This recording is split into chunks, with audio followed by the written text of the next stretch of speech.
Hello student, आपका हमारे इस क्लास 12 की फिजिक्स क्लास में बहुत बहुत स्वागत है। आप लोग कैसे हैं?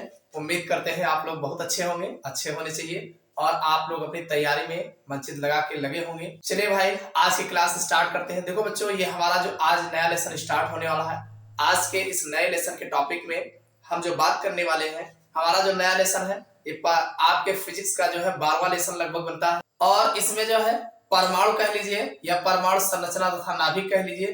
तो इसमें जो परमाणु का पार्ट है, आज हम परमाणु के पार्ट को जो है देखने वाले हैं और इसमें 5 नंबर में जो आपके बोर्ड एग्जाम में अक्सर जो है बार बार पूछा जाता है, उस क्वेश्चन के बारे में आज हम चर्चा करने वाले हैं। बस आप लोग हमारे साथ बने रहिए।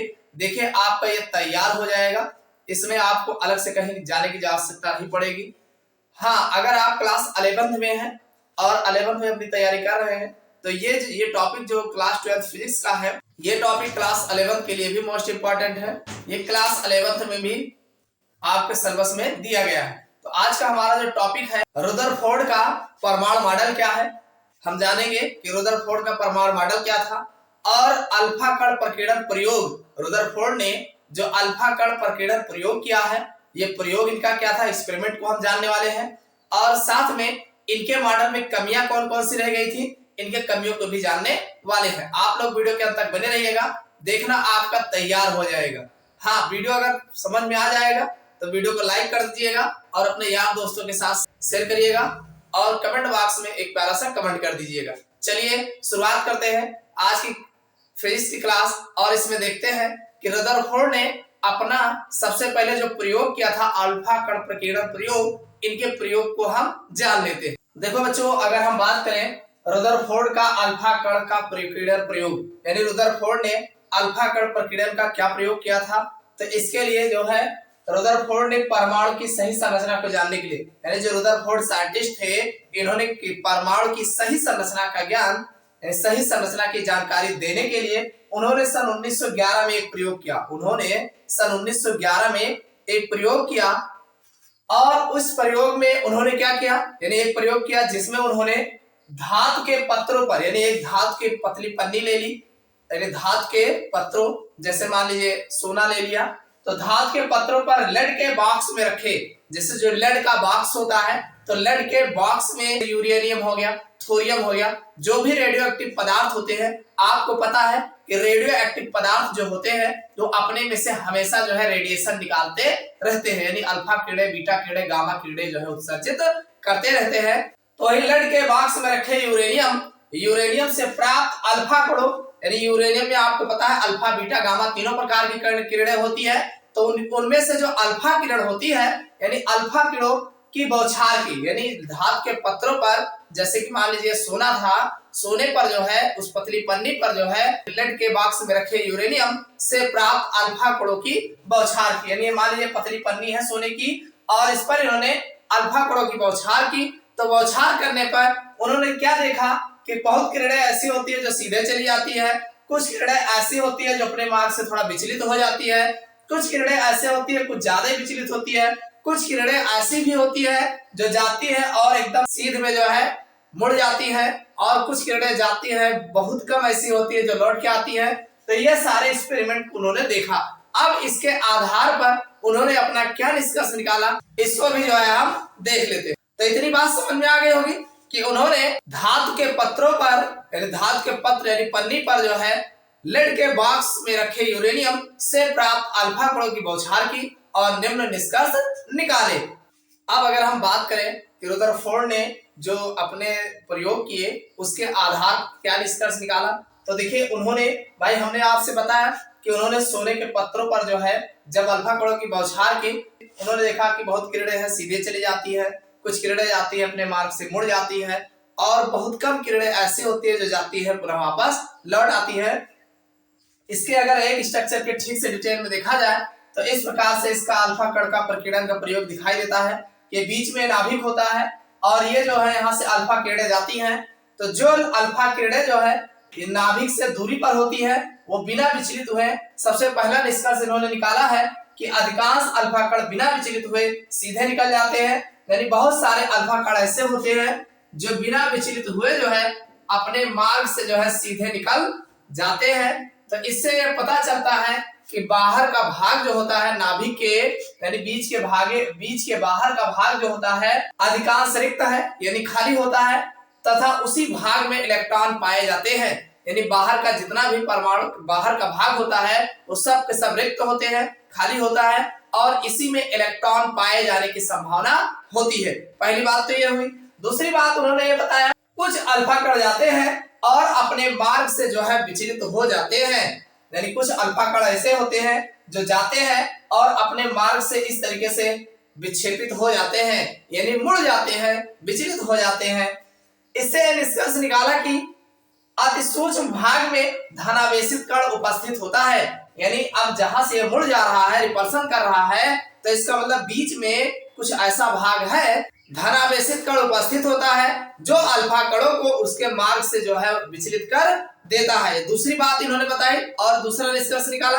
और तीसरी बात इन्होंने ये बताई कि बहुत कम अल्फा कण, मतलब कुछ ऐसे भी रेयर केस में मिलेंगे कि बहुत कम अल्फा कण जाते हैं और उसी मार्ग पर वापस पुनः लौट आते हैं। बहुत कम अल्फा कण ऐसे होते हैं जो जाते हैं और उसी मार्ग पर पुनः वापस लौट आते हैं। तो इससे इन्होंने ये निष्कर्ष निकाला कि बीच का भाग जो होता है ये धनावेशित कणों से मिलकर बना होता है। यानी मध्य वाला भाग जो होता है वो धनावेशित कणों से मिलकर बना होता है और यह भारी एवं दृढ़ होता है।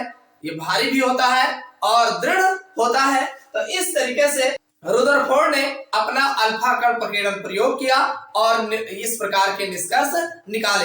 पहला निष्कर्ष इन्होंने ये निकाला बहुत अल्फा कण ऐसे होते हैं जो अपने मार्ग से जाते हैं और सीधे निकल जाते हैं। तो इससे ये बताया कि जो हमारा परमाणु होता है वो ज्यादातर खाली होता है और ऋणावेशित कणों से मिलकर, यानी इसी में ये ऋणावेशित भाग होता है और इसी भाग में जो है इलेक्ट्रॉन जो है पाए जाते हैं। दूसरी बात उन्होंने निकाला कि बहुत अल्फा कण ऐसे भी होते हैं जो जाते हैं अपने मार्ग से विक्षेपित हो जाते हैं। तो इससे ये निष्कर्ष निकाला अतिसूक्ष्म भाग जो होता है वो धनावेशित कणों से मिलकर बना होता है जो अल्फा कण को उसके मार्ग से विक्षेपित कर देता है। और तीसरी बात उन्होंने बताई कि बीच में जो है बहुत कम अल्फा कण ऐसे होते हैं जो जाते हैं और अपने मार्ग पर उसी मार्ग पर वापस लौट आते हैं। तो इससे ये पता चलता है कि मध्य का भाग जो होता है वो भारी होता है, दृढ़ होता है और धनावेशित कणों से मिलकर बना होता है।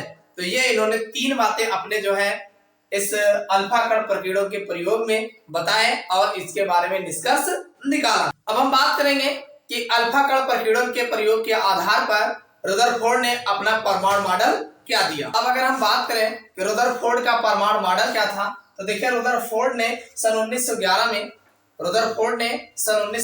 में एक परमाणु मॉडल प्रस्तुत किया। इन्होंने अपना एक मॉडल बताया। उन्होंने क्या बताया कि इनके अनुसार परमाणु का समस्त द्रव्यमान तथा धनावेश परमाणु के केंद्र में, यानी जो भी परमाणु होता है इसका जितना भी भार होता है यानी द्रव्यमान होता है और जितना भी धनावेश होता है वो केंद्र में यानी बीचों बीच में 10⁻⁻15 मीटर की कोट की त्रिज्या के, यानी 10 बीचों बीच में 10⁻⁻15 मीटर की कोट की त्रिज्या के नाभिक में संकेंद्रित रहता है। यानी उसी नाभिक में जो है वो संकेंद्रित यानी उसी नाभिक में उपस्थित रहता है। समझ में आई बात कि नहीं? यानी परमाणु का जितना भी द्रव्यमान होता है वो एक बीचों बीच में जो है 10⁻⁻15 मीटर की कोट की त्रिज्या में जो है संकेंद्रित रहते हैं, जितना परमाणु द्रव्यमान होता है और जितना धनावेश उपस्थित होता है। पहली बात ये बताई।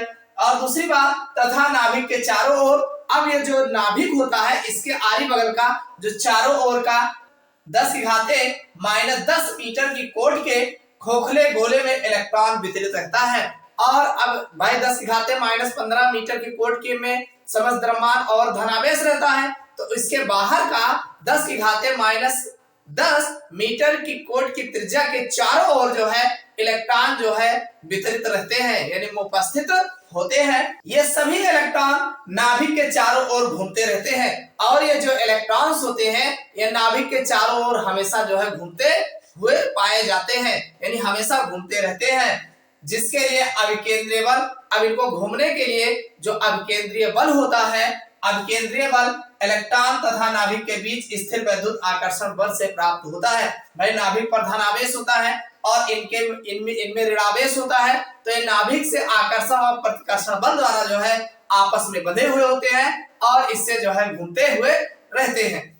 तो इसके लिए देखिए ये जो है हमारा परमाणु बताया गया, और परमाणु में जो है ये बीच में जो हमारा है परमाणु द्रव्यमान आप कह सकते हैं, और ये जो है समस्त धनावेश यही नाभिक में उपस्थित होता है, और इसके चारों ओर इलेक्ट्रॉन जो है ऐसे चक्कर लगाते हुए पाए जाते हैं। और अब चूंकि ऋण आवेश और धन आवेश दोनों होने के कारण ये आपस में आकर्षण और प्रतिकर्षण बलों द्वारा जो है बंधे हुए, इसके लिए आपस में बंधे हुए भाई धन और ऋण क्या होते हैं एक दूसरे में आकर्षित करते रहते हैं। समझ में आई बात? तो ये तो था रुदरफोर्ड का परमाणु मॉडल। अब हम जान लेते हैं रुदरफोर्ड के परमाणु मॉडल में कुछ कमियां रह गई थी। इनके मॉडल में कौन कौन सी कमियां थी जिसको आगे जो है सुधार किया गया है, तो चलिए इनकी कमियों को भी जान लेते हैं। देखो बच्चों, अगर बात करें रुदरफोर्ड के परमाणु मॉडल की कमियों की, यानी इनका मॉडल में क्या कमी थी, तो इनके मॉडल में दो प्रमुख कमियां थी। पहली कमी ये थी कि परमाणु के अस्थायित्व के संबंध में, यानी इनकी बातों से इस प्रकार लगता है कि परमाणु का कोई अस्थायित्व ही नहीं होता है। इनकी बातें क्या कहती हैं कि नाभिक के चारों ओर घूमते इलेक्ट्रॉन पर, भाई आप जानते हैं नाभिक के चारों ओर अगर कोई भी इलेक्ट्रॉन घूमता है, चक्कर लगाता है, तो एक अभिकेंद्रीय त्वरण जो है कार्य करता है, यानी उस इलेक्ट्रॉन पर नाभिक का एक अभिकेंद्रीय त्वरण जो है कार्य करता है, जिससे त्वरित आवेश कण निरंतर ऊर्जा का उत्सर्जन करता है। अब भाई त्वरित आवेश, अगर कोई भी आवेश अगर त्वरित है, गतिमान है, तो हमेशा जो है अपने में से ऊर्जा का उत्सर्जन करता रहता है। अतः नाभिक के चारों ओर घूमते हुए इलेक्ट्रॉन की ऊर्जा धीरे धीरे कम होती जाएगी। अब कोई भी इलेक्ट्रॉन्स अगर है और नाभिक के चारों ओर घूम रहा है, तो अब तुम्हारे इनके अनुसार भाई ऊर्जा का उत्सर्जन भी करेगा फिर, और जब ऊर्जा का उत्सर्जन करेगा तो जाहिर सी बात है उसकी ऊर्जा धीरे धीरे घटती जाएगी, जिससे इसकी त्रिज्या कम हो जाएगी।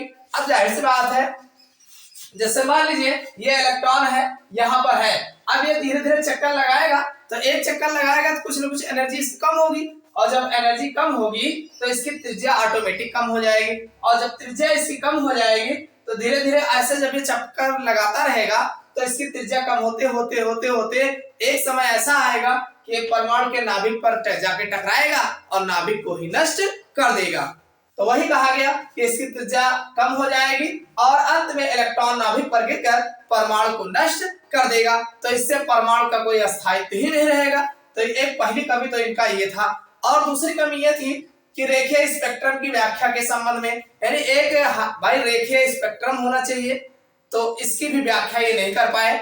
इनके मॉडल में इलेक्ट्रॉनों के वृत्तीय पथ की त्रिज्या के लगातार बदलते रहने से उनके घूमने की आवृत्ति बदलती रहती है। भाई इलेक्ट्रॉन अगर बराबर घूमता रहता है तो उसकी आवृत्ति भी बदलती रहती है, यानी वो हर प्रकार की रेखीय स्पेक्ट्रम जो है उत्सर्जित करता रहता है।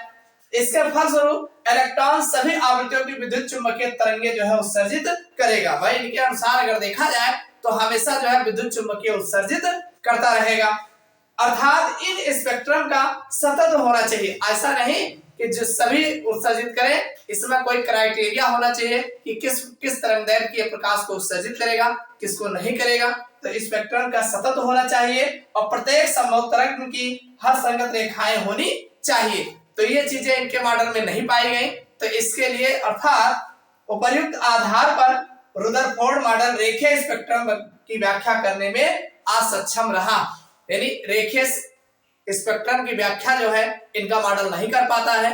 भाई इनके मॉडल में ये दो कमियां जो है देखने को मिलती हैं। इनकी कमियों को दूर करने के लिए बोहर ने जो है अपना प्रयोग किया है, बोहर ने इनकी कमियों को दूर किया है। तो इसको हम अगले लेक्चर में देखेंगे। तो इस लेक्चर में हमने जो है रुदरफोर्ड के अल्फा कण प्रकीर्णन प्रयोग क्या है और रुदरफोर्ड का परमाणु मॉडल क्या था, इनको हमने देखा, और इनके मॉडल में कमियां क्या थी इनको भी हमने जाना। उम्मीद करता हूं समझ में आ गया होगा। समझ में आया हो वीडियो को लाइक अवश्य करिएगा। फिर मिलेंगे अगले क्लास में किसी नए लेक्चर के साथ।